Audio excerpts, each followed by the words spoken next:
بسم اللہ الرحمن الرحیم۔ السلام علیکم دوستوں، میں حنیف خان اور آپ دیکھ رہے ہیں H5 ایجوکیشن اینڈ ٹروتھ۔ ہر سچے مسلمان کے دل میں مدینہ منورہ کی تڑپ قدرتی طور پر موجود ہے۔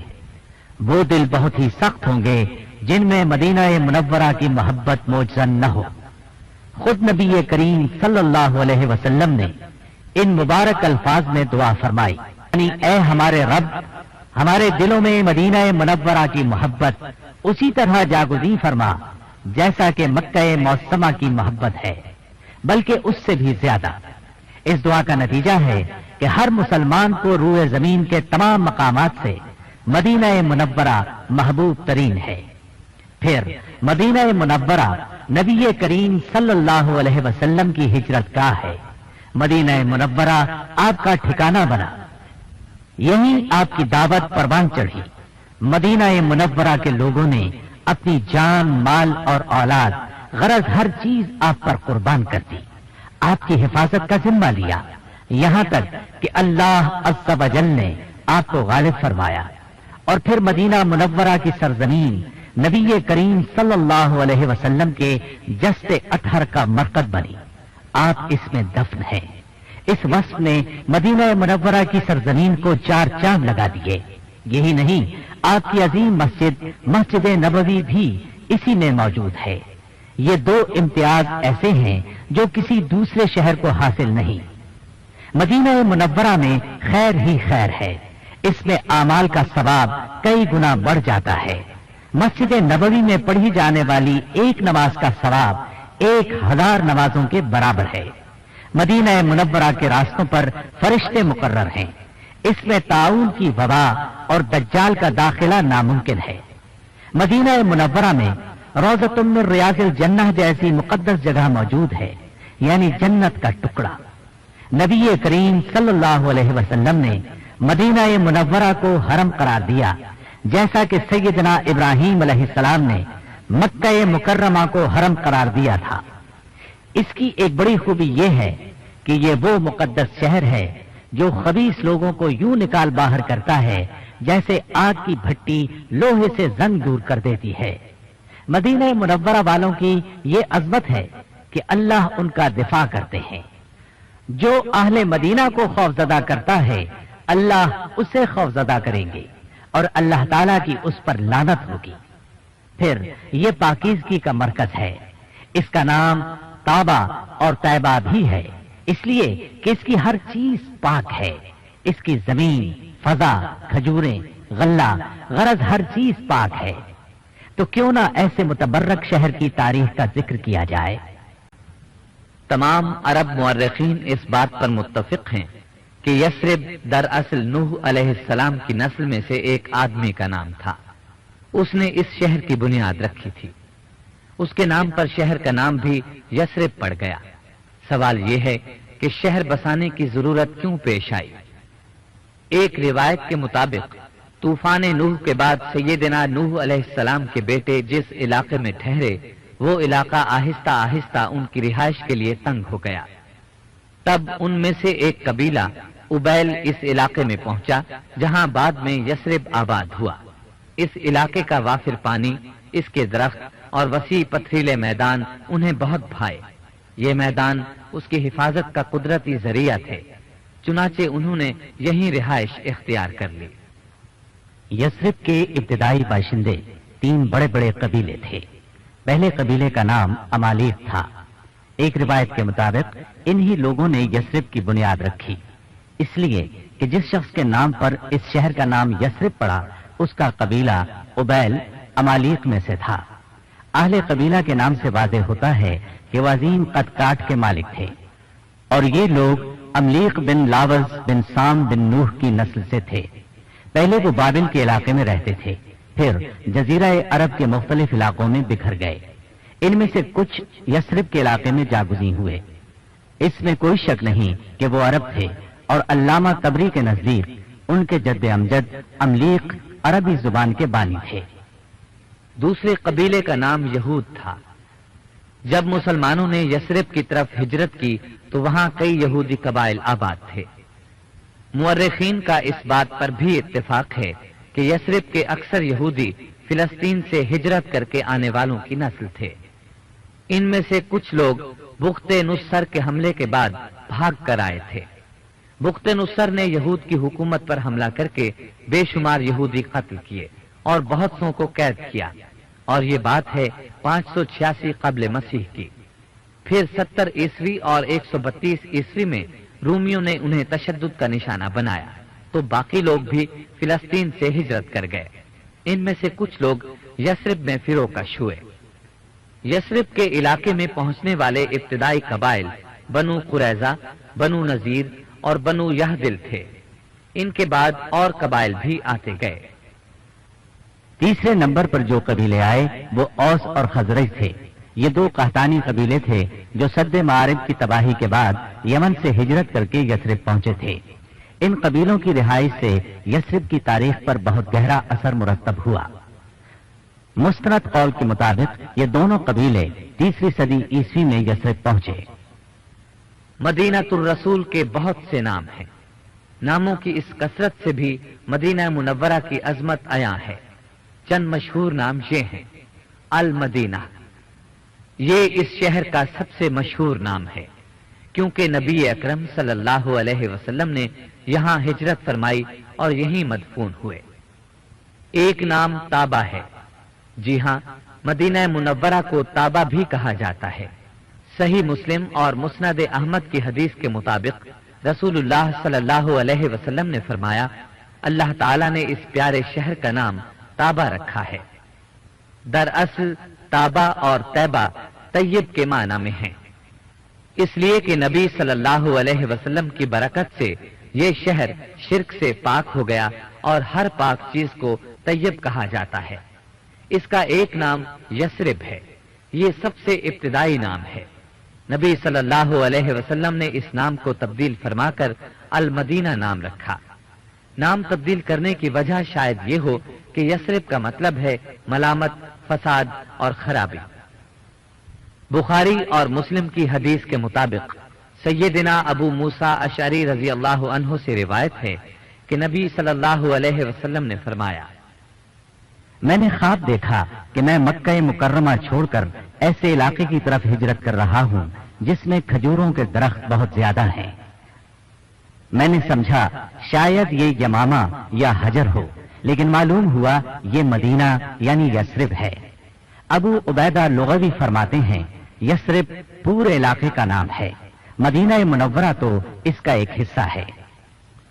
علامہ یعقوب حموی نے موجم البلدان میں لکھا ہے اس شہر کے 29 نام ہیں اور وہ یہ ہیں: المدینہ، طیبہ، طابہ، المسکینہ، العذراء، الجابرہ، المحبہ، المحببہ، المحبورہ، یثرب، الناجیہ، الموفیہ، اکالۃ البلدان، المبارکہ، المحفوفہ، المسلمہ، المجنہ، القدسیہ، العاصمہ، المرزوقہ، الشافیہ، الحیرہ، المحبوبہ، المرحومہ، جابرہ، المختارہ، المحرمہ، القاسمہ، طبابہ۔ پھر نبی اکرم صلی اللہ علیہ وسلم نے دعا فرمائی، اے میرے رب، مجھے اچھی جگہ داخل فرما اور اچھی طرح یہاں سے نکال۔ اس دعا کے بارے میں بعض ائمہ کا قول ہے کہ مدخل صدقن سے مراد مدینہ منورہ اور مخرج صدقن سے مراد مکہ مکرمہ ہے۔ یہ تھی مدینہ منورہ کے ناموں کی تفصیل۔ اب فضائل بیان کیے جاتے ہیں۔ مدینہ منورہ کے فضائل اور مناقب بے حساب ہیں۔ اللہ تعالیٰ اور اس کے رسول صلی اللہ علیہ وسلم کے نزدیک اس کا مرتبہ بہت بلند ہے۔ بہت سی احادیث اور آثار اس کے مرتبے اور فضیلت کو شد و مد سے ثابت کرتے ہیں۔ پھر نبی اکرم صلی اللہ علیہ وسلم کی دعائیں دلالت کرتی ہیں کہ مدینہ منورہ دنیا و آخرت کی بھلائیوں کا جامع ہے۔ بخاری اور مسلم میں ہے، سیدہ عائشہ صدیقہ رضی اللہ عنہا فرماتی ہیں، رسول اللہ صلی اللہ علیہ وسلم نے دعا فرمائی، اے اللہ، مدینہ منورہ کی محبت ہمارے دلوں میں مکے کی محبت سے بھی بڑھا دے۔ اے اللہ، ہمارے غلے اور پیداوار میں برکت فرما اور اس کی آب و ہوا کو ہمارے موافق فرما دے اور اس کا موسمی بخار جوفہ میں منتقل فرما دے۔ اللہ تعالیٰ نے اپنے پیارے رسول صلی اللہ علیہ وسلم کی دعا قبول فرمائی۔ اس مبارک اور پاکیزہ دعا کے نتیجے میں مدینہ منورہ کی معیشت روز افزوں ہے۔ ہر مسلمان کے دل میں اس کی محبت کائنات کے تمام خطوں سے زیادہ ہے۔ نبی اکرم صلی اللہ علیہ وسلم نے بہت مرتبہ مدینہ منورہ کے حق میں برکت کی دعا فرمائی۔ بخاری اور مسلم میں سیدنا انس بن مالک رضی اللہ عنہ سے روایت ہے کہ نبی اکرم صلی اللہ علیہ وسلم نے فرمایا، اے اللہ، مدینہ میں مکہ سے دگنی برکت فرما۔ سیدنا عبداللہ بن زید بن عاصم رضی اللہ عنہ نبی اکرم صلی اللہ علیہ وسلم کا فرمان نقل کرتے ہیں، سیدنا ابراہیم علیہ السلام نے مکہ کو حرم قرار دیا تھا اور مکہ والوں کے لیے دعا فرمائی تھی، میں مدینہ کو حرم قرار دیتا ہوں اور میں اس کے رزق اور غلے کے لیے مکہ کے مقابلے میں دگنی برکت کی دعا کرتا ہوں۔ اسے بخاری اور مسلم نے روایت کیا ہے۔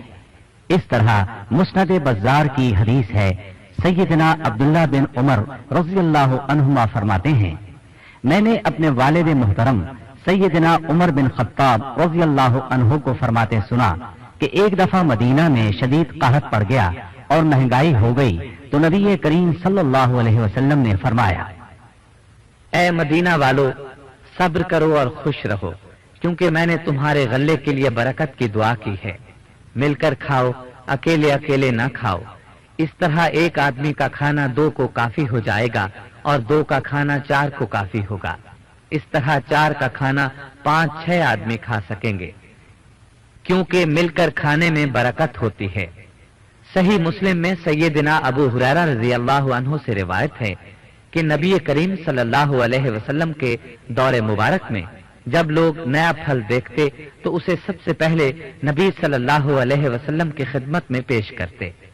رسول اللہ صلی اللہ علیہ وسلم اسے ہاتھ مبارک میں پکڑ کر فرماتے، اے اللہ، ہمارے لیے ہمارے پھلوں میں برکت عطا فرما اور ہمارے مدینہ میں ہمارے لیے برکت فرما اور ہمارے غلے میں برکت فرما اور ہمارے رزق میں برکت فرما۔ اے اللہ، ابراہیم علیہ السلام تیرے بندے، تیرے خلیل اور تیرے نبی تھے اور میں بھی تیرا بندہ اور تیرا نبی ہوں۔ انہوں نے مکہ مکرمہ کے لیے تجھ سے دعا مانگی تھی، میں بھی تجھ سے مدینے کے لیے ابراہیم علیہ السلام کی برکت کی دعا سے دگنی برکت طلب کرتا ہوں۔ سیدنا ابو ہریرہ رضی اللہ عنہ فرماتے ہیں، پھر آپ سب سے چھوٹے بچے کو بلاتے اور وہ پھل اسے کھانے کے لیے دے دیتے۔ اس کے علاوہ مدینہ منورہ ایمان کا مرکز ہے۔ بخاری میں سیدنا ابو ہریرہ رضی اللہ عنہ سے روایت ہے، رسول اللہ صلی اللہ علیہ وسلم نے فرمایا، قیامت کے نزدیک ایمان مدینہ منورہ کی طرف اس طرح لوٹ کر آئے گا جیسے سانپ خطرے کے وقت اپنے بل کی طرف لوٹ کر آتا ہے۔ مطلب یہ کہ جس طرح سانپ رزق کی تلاش میں اپنے بل سے نکل کر ادھر ادھر پھرتا رہتا ہے، پھر جب اسے کوئی خطرہ محسوس ہوتا ہے تو فوراً اپنے بل کی طرف لوٹ آتا ہے، اسی طرح ایمان مدینہ منورہ سے باہر نکل کر دنیا کے اطراف میں پھیل جائے گا۔ پھر ہر صاحب ایمان اپنے دل میں نبی صلی اللہ علیہ وسلم کی محبت لیے مدینہ منورہ کی طرف چلا آئے گا اور ہر دور میں ایسا ہی ہوتا رہے گا۔ چنانچہ نبی اکرم صلی اللہ علیہ وسلم کے دور میں ہی لوگ آپ سے علم طلب کرنے کے لیے دور دور سے مدینہ منورہ آتے تھے۔ صحابہ رضی اللہ عنہم کے دور میں ان سے حصول علم کے لیے اور ان کے بعد آج تک آپ کی مطہر و مقدس مسجد میں نماز کی فضیلت حاصل کرنے کے لیے آتے ہیں۔ مدینہ منورہ کی ایک عظیم فضیلت یہ بھی ہے کہ وہ برے لوگوں کو ٹھہرنے نہیں دیتا، پاک باز لوگ ہی وہاں ٹھہر سکتے ہیں۔ سیدنا جابر رضی اللہ عنہ سے روایت ہے کہ ایک اعرابی نبی صلی اللہ علیہ وسلم کی خدمت میں حاضر ہوا، آپ سے اسلام کی بیعت کی۔ اگلے دن آیا تو اسے بخار تھا، کہنے لگا، اے اللہ کے رسول صلی اللہ علیہ وسلم، میری بیعت واپس کر دیجئے۔ آپ نے انکار فرمایا۔ 3 بار ایسا ہی ہوا، پھر آپ نے فرمایا، مدینہ بھٹی کی طرح میل کچیل کو دور کرتا رہتا ہے اور پاکیزہ چیز ہی کو قبول کرتا ہے۔ آپ نے یہ بھی فرمایا، مدینہ منورہ برے لوگوں کو یوں الگ کر دیتا ہے جس طرح آگ چاندی کے میل کچیل کو دور کر دیتی ہے، اور جب بھی کوئی برا شخص مدینہ منورہ سے نکلتا ہے تو اللہ تعالیٰ اس سے بہتر شخص مدینہ منورہ میں لا بساتا ہے۔ یہ بخاری اور مسلم کی حدیث ہے۔ مسند احمد میں سیدنا جابر رضی اللہ عنہ سے روایت ہے، انہوں نے فرمایا، ہلاک اور برباد ہو وہ شخص جس نے رسول اللہ صلی اللہ علیہ وسلم کو خوفزدہ کیا۔ سیدنا جابر رضی اللہ عنہ کے دونوں بیٹوں یا دونوں میں سے کسی ایک نے پوچھا، ابا جان، رسول اللہ صلی اللہ علیہ وسلم تو وفات پا چکے ہیں، آپ کو خوفزدہ کرنے کا کیا مطلب؟ سیدنا جابر رضی اللہ عنہ نے فرمایا، میں نے رسول اللہ صلی اللہ علیہ وسلم کو فرماتے ہوئے سنا ہے، جس نے اہل مدینہ کو خوفزدہ کیا اس نے خود مجھے خوفزدہ کیا۔ مدینہ منورہ کی ایک فضیلت یہ بھی ہے کہ اس میں طاعون کی وبا اور دجال داخل نہیں ہو سکتا۔ یہ بات بہت سی احادیث میں مذکور ہے۔ بخاری اور مسلم میں سیدنا ابو ہریرہ رضی اللہ عنہ سے روایت ہے، نبی کریم صلی اللہ علیہ وسلم نے فرمایا، مدینے کے راستے پر فرشتے مقرر ہیں، اس میں طاعون اور دجال کا داخلہ ممکن نہیں۔ بخاری اور مسلم ہی کی روایت ہے، سیدنا انس رضی اللہ عنہ بیان کرتے ہیں کہ نبی کریم صلی اللہ علیہ وسلم نے فرمایا، دجال ہر شہر میں داخل ہوگا سوائے مکہ اور مدینہ کے، کیونکہ ان کے راستوں پر فرشتے صفیں باندھے حفاظت کر رہے ہوں گے۔ وہ ایک ناکارہ سی زمین پر پڑاؤ ڈالے گا، پھر مدینہ میں 3 زلزلے آئیں گے جن کے ڈر سے ہر کافر اور منافق مدینہ منورہ سے نکل کر دجال سے جا ملے گا، یعنی اس طرح مدینہ منورہ پاک صاف ہو جائے گا۔ بخاری میں ابو بکرہ رضی اللہ عنہ سے روایت ہے، نبی کریم صلی اللہ علیہ وسلم نے فرمایا، مدینہ منورہ میں دجال کا روب داخل نہیں ہوگا۔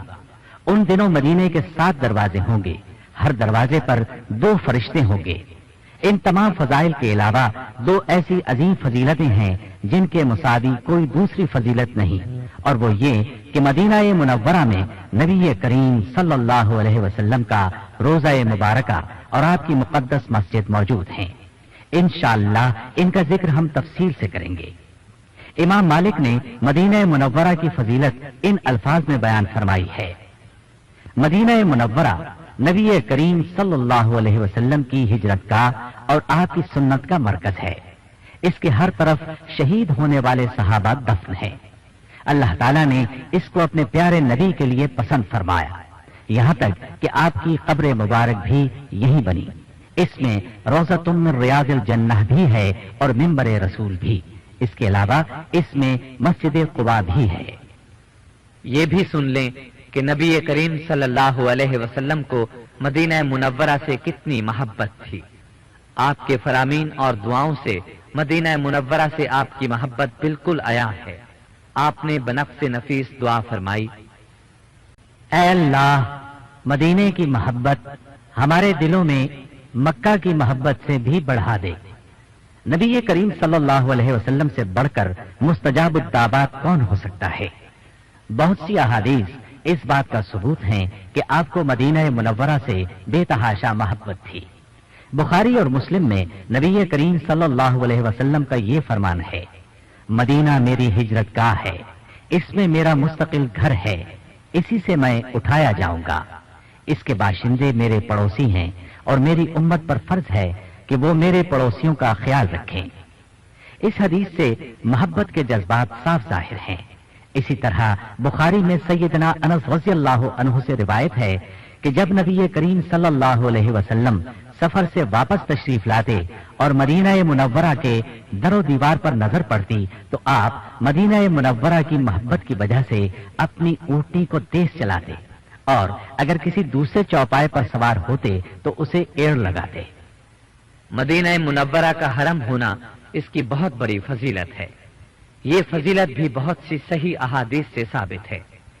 سیدنا زید بن عاصم رضی اللہ عنہ کی حدیث میں وضاحت موجود ہے کہ نبی کریم صلی اللہ علیہ وسلم نے فرمایا، سیدنا ابراہیم علیہ السلام نے مکے کو حرم قرار دیا تھا اور مکے والوں کے لیے دعا کی تھی، اور میں نے مدینہ منورہ کو حرم قرار دیا ہے اور اس کے غلے اور رزق کے لیے مکے سے دگنی برکت کی دعا کی ہے۔ یہ حدیث ان علماء کی دلیل ہے جو مدینہ منورہ کو حرم تسلیم کرتے ہیں، اور جمہور اہل علم اسی کے قائل ہیں۔ اس حدیث کو 10 سے زیادہ صحابہ کرام نے نبی صلی اللہ علیہ وسلم سے نقل کیا ہے۔ بخاری اور مسلم میں سیدنا علی بن ابی طالب رضی اللہ عنہ سے روایت ہے، نبی کریم صلی اللہ علیہ وسلم نے فرمایا، مدینہ ایر پہاڑ سے سور پہاڑ تک حرم ہے۔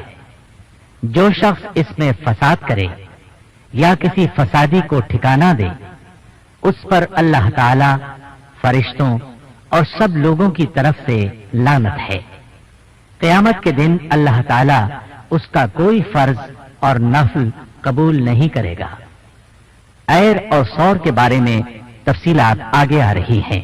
بخاری اور مسلم میں ہے، سیدنا ابو ہریرہ رضی اللہ عنہ نے فرمایا، اگر میں مدینہ منورہ میں ہرنیوں کو چرتے دیکھوں تو انہیں نہیں بھگاؤں گا، اس لیے کہ نبی کریم صلی اللہ علیہ وسلم نے فرمایا ہے، مدینہ منورہ کے 2 پتھریلے میدانوں کا درمیانی علاقہ حرم ہے۔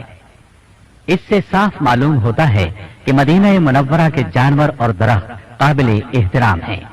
مدینہ منورہ کے حرم ہونے کی بنیاد پر یہاں کے کسی شکار کو خوف زدہ نہ کیا جائے، یہاں کے درخت نہ کاٹے جائیں اور یہاں کی گری پڑی چیز نہ اٹھائی جائے، جیسا کہ مکہ مکرمہ کے حرم کا حکم ہے، کیونکہ سیدنا علی بن ابی طالب رضی اللہ عنہ سے روایت ہے کہ رسول اللہ صلی اللہ علیہ وسلم نے فرمایا، مدینہ منورہ کے حرم میں گھاس نہ کاٹی جائے، شکار کو ڈرایا نہ جائے اور گری پڑی چیز نہ اٹھائی جائے، سوائے اس کے کہ اعلان کرنے والا اس کو اٹھائے، اور کسی کے لیے جائز نہیں کہ اس میں لڑائی کے لیے اسلحہ اٹھائے یا کسی درخت کو کاٹے، البتہ اپنے اونٹ کو پتے وغیرہ کھلا سکتا ہے۔ یہ ابو داود کی حدیث ہے۔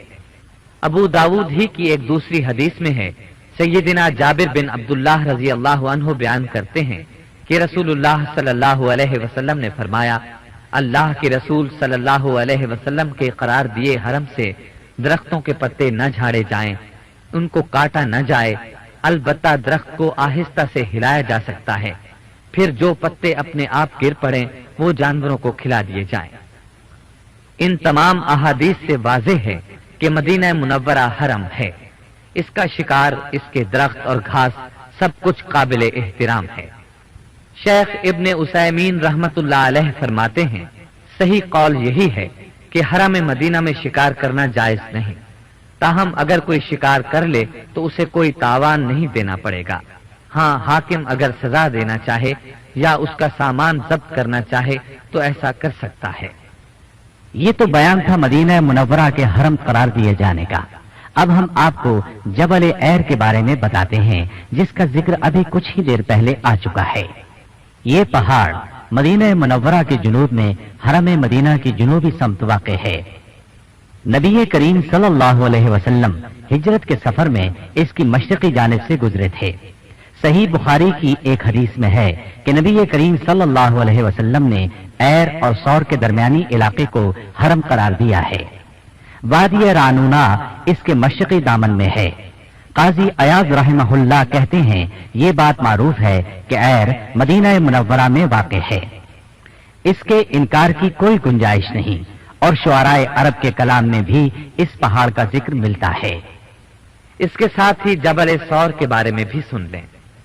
یہ بات طے شدہ ہے کہ ہجرت کے سفر میں رسول اللہ صلی اللہ علیہ وسلم اور آپ کے پیارے ساتھی سیدنا ابو بکر صدیق رضی اللہ عنہ جس غار میں چھپے تھے وہ غار جبل سور میں ہے، اور وہ جبل سور مکے میں واقع ہے۔ ایک اور سور نامی پہاڑ مدینہ منورہ میں بھی ہے، زمانہ جاہلیت میں اس نام سے مشہور تھا، دور اسلام میں بھی اسی نام سے مشہور ہے۔ بیل سے مشابہ سیدھا سرخ رنگ کا یہ چھوٹا سا پہاڑ جبل احد کی پچھلی طرف واقع ہے۔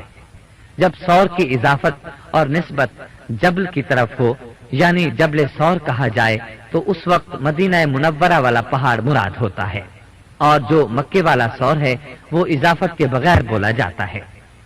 اس طرح دونوں کے درمیان یعنی مکے والے اور مدینے والے سور کے درمیان فرق واضح ہو جاتا ہے اور کوئی اشکال باقی نہیں رہتا۔ حاجی کیمپ اور ہوائی اڈے سے گزر کر جدہ جانے والی سڑک اسی جبل سور کے شمال سے گزرتی ہے۔ اس سڑک کو جبل سور کی پچھلی جانب سے گزارنے کا مقصد یہی ہے کہ غیر مسلم مدینہ منورہ کے حرم کی حدود کے باہر سے گزر جائیں۔ اب ہم آپ کو ہجرت نبوی سے پہلے کا کچھ ذکر سناتے ہیں۔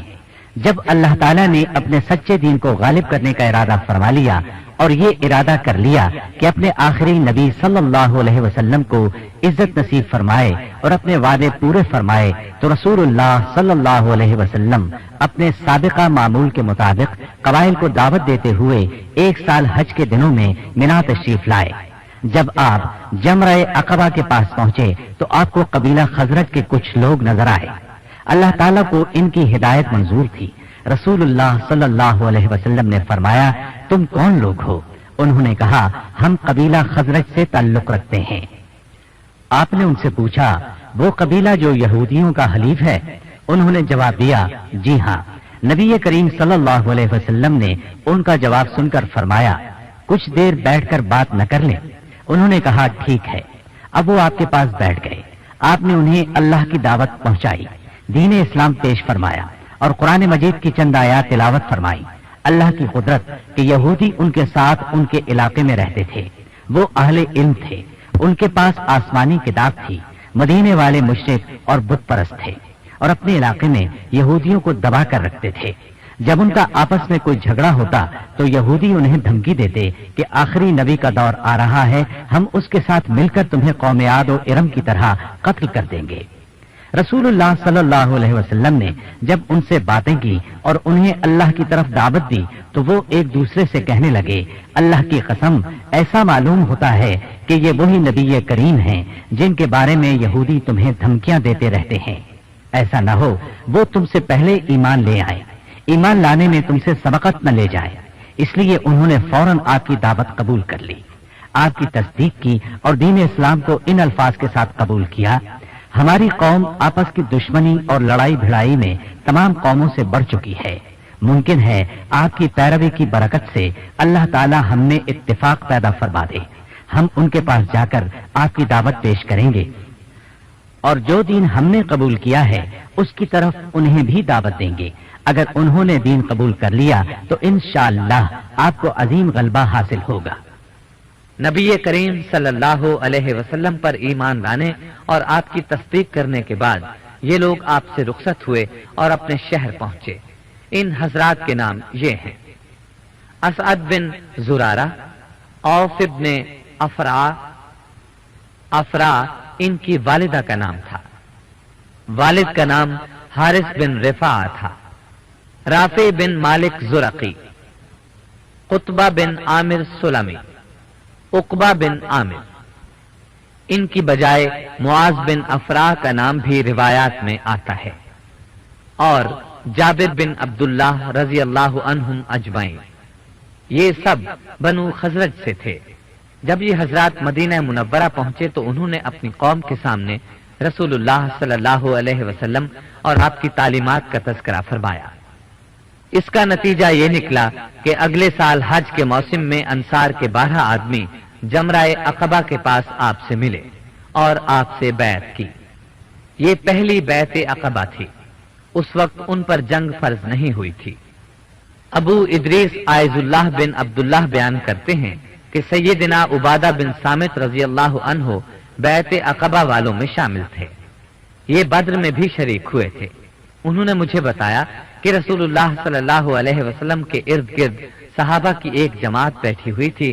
اس وقت آپ نے ان سے فرمایا، مجھ سے بیعت کرو، یعنی عہد کرو کہ تم اللہ تعالیٰ کے ساتھ کسی کو شریک نہیں کرو گے، چوری نہیں کرو گے، زنا نہیں کرو گے، اپنے بچوں کو قتل نہیں کرو گے، اپنی طرف سے گھڑ کر کسی پر الزام نہیں لگاؤ گے اور کسی اچھے کام میں میری نافرمانی نہیں کرو گے۔ تم میں سے جو شخص اس عہد کی پابندی کرے گا اس کا ثواب اللہ کے ذمے ہے، اور جو شخص ان میں سے کوئی کام کرے پھر اسے دنیا ہی میں سزا مل جائے تو وہ سزا اس کے گناہ کا کفارہ ہو جائے گی۔ اور جو شخص ان میں سے کوئی کام کرے پھر اللہ تعالیٰ اس پر پردہ ڈال دے تو وہ اللہ کے سپرد ہے، چاہے اسے معاف کر دے چاہے تو سزا دے۔ چنانچہ سب نے ان الفاظ کے ساتھ نبی کریم صلی اللہ علیہ وسلم سے بیعت کی۔ اس بیعت کے بعد نبی کریم صلی اللہ علیہ وسلم نے سیدنا مصعب بن عمیر رضی اللہ عنہ کو ان حضرات کے ساتھ مدینہ منورہ بھیجا اور انہیں حکم دیا کہ ان حضرات کو قرآن پڑھائیں، اسلام کی تعلیمات سکھائیں اور انہیں دینی سوجھ بوجھ سے روشناس کرائیں۔ اسی بنا پر سیدنا مصعب بن عمیر رضی اللہ عنہ کو مدینہ منورہ میں قاری صاحب کہا جاتا تھا۔ یہ اسلام کے پہلے مبلغ تھے۔ مدینہ منورہ میں یہ سیدنا اسعد بن زرارہ رضی اللہ عنہ کے ہاں ٹھہرے۔ ان کا تعلیمی انداز بہت بہترین تھا، کوشش میں انتہا کا خلوص تھا، چنانچہ ان کی کوششوں کے نتیجے میں سیدنا سعد بن معاذ رضی اللہ عنہ مسلمان ہو گئے۔ یہ اسعد بن زرارہ رضی اللہ عنہ کے خالہ زاد بھائی تھے، اپنی قوم کے بڑے سردار تھے۔ اسی طرح ایک دوسرے سردار اسید بن حزیر بھی مسلمان ہو گئے۔ ان دو شخصیات کا اسلام لانا مدینہ منورہ میں اسلام کی اشاعت کا پیش خیمہ بن گیا، یہاں تک کہ مدینہ منورہ کے ہر گھر میں کوئی نہ کوئی مسلمان ہو گیا۔ نبی کریم صلی اللہ علیہ وسلم مکہ مکرمہ ہی میں تھے کہ آپ کو ہجرت کا حکم ملا۔ اے نبی دعا کیجئے، اے میرے رب مجھے بہترین طریقے سے مکہ مکرمہ سے نکالنا اور بہترین طریقے سے مدینہ منورہ میں داخل فرمانا، اور مجھے اپنی طرف سے غلبہ اور نصرت عطا فرمانا۔ اس بات میں کوئی شک نہیں کہ اگر آپ اور اہل مدینہ کے درمیان مذکورہ معاہدہ نہ ہوتا تو ہجرت ممکن نہ تھی۔ آپ نے اپنے ساتھیوں کو حکم دیا کہ وہ مدینہ منورہ میں اپنے انصاری بھائیوں کے پاس چلے جائیں۔ اللہ تعالیٰ نے تمہارے لیے نئے بھائی مہیا فرمائے ہیں اور امن والا علاقہ عطا فرمایا ہے۔ اب صحابہ کرام رضی اللہ عنہم مدینہ منورہ کی طرف مسلسل ہجرت کرنے لگے، جبکہ رسول اللہ صلی اللہ علیہ وسلم ہجرت کے لیے اللہ کی اجازت کے انتظار میں مکہ مکرمہ ہی میں رہے۔ جب قریش نے محسوس کیا مسلمان آہستہ آہستہ جا رہے ہیں تو انہیں یقین ہو گیا کہ نبی کریم صلی اللہ علیہ وسلم کے ساتھیوں کو کوئی محفوظ جگہ مل گئی ہے۔ انہیں خطرہ محسوس ہوا کہ کہیں رسول اللہ صلی اللہ علیہ وسلم بھی نکل نہ جائیں، چنانچہ وہ اس سلسلے میں مشورے کے لیے دارالندوہ میں جمع ہوئے۔ ان میں سے کچھ نے کہا ہم خود ہی اسے نکال دیتے ہیں، کچھ نے کہا نہیں ہم اسے قید کر دیتے ہیں، جب کھانے کو کچھ نہیں ملے گا تو خود ہی مر جائے گا۔ ابو جہل ملعون کہنے لگا اللہ کی قسم میں تمہیں ایسا حتمی مشورہ دیتا ہوں کہ تم اپنی باتیں بھول جاؤ گے۔ اس پر لوگوں نے کہا اچھا تو پھر بتاؤ۔ وہ کہنے لگا ہم ہر قبیلے سے ایک ایک نامور طاقتور اور بھرپور نوجوان لیں، اسے تیز ترین تلوار مہیا کریں، پھر وہ سب مل کر یکبارگی آپ پر حملہ کر دیں۔ اگر آپ اس طرح قتل ہو جائیں تو آپ کے قتل کی ذمہ داری تمام قبائل پر پڑے گی، اور میں نہیں سمجھتا کہ قبیلہ بنو ہاشم سب قبیلوں سے لڑائی مول لے سکے گا۔ لازماً وہ خون بہا پر راضی ہو جائیں گے، اس طرح ہم اس آفت سے نجات پالیں گے۔ چنانچہ اس رائے پر اتفاق ہو گیا۔ ادھر سیدنا جبریل علیہ السلام فوراً نبی کریم صلی اللہ علیہ وسلم کی خدمت میں حاضر ہوئے اور آپ کو ان کے منصوبے سے مطلع کیا اور کہا آپ رات اپنے گھر میں نہ سوئیں۔ اسی وقت اللہ تعالیٰ نے آپ کو ہجرت کا حکم دیا۔ اس رات آپ اپنے گھر نہ سوئے بلکہ آپ نے سیدنا علی بن ابی طالب رضی اللہ عنہ کو بلایا اور حکم دیا کہ میری سبز چادر اوڑھ کر میرے بستر پر لیٹ جاؤ۔ انہوں نے ایسا ہی کیا۔ آپ باہر نکل گئے، وہ لوگ دروازے پر کھڑے تھے۔ آپ نے مٹی کی ایک مٹھی اٹھائی اور ان کے سروں پر بکھیرتے ہوئے گزر گئے۔ وہ ایسے اندھے ہوئے کہ آپ کو دیکھ ہی نہ سکے۔ آپ سورہ یاسین کی ابتدائی 9 آیات پڑھتے ہوئے تشریف لے گئے۔ اس وقت تک سیدنا ابو بکر صدیق رضی اللہ عنہ آپ کے ساتھ مکہ ہی میں ٹھہرے ہوئے تھے۔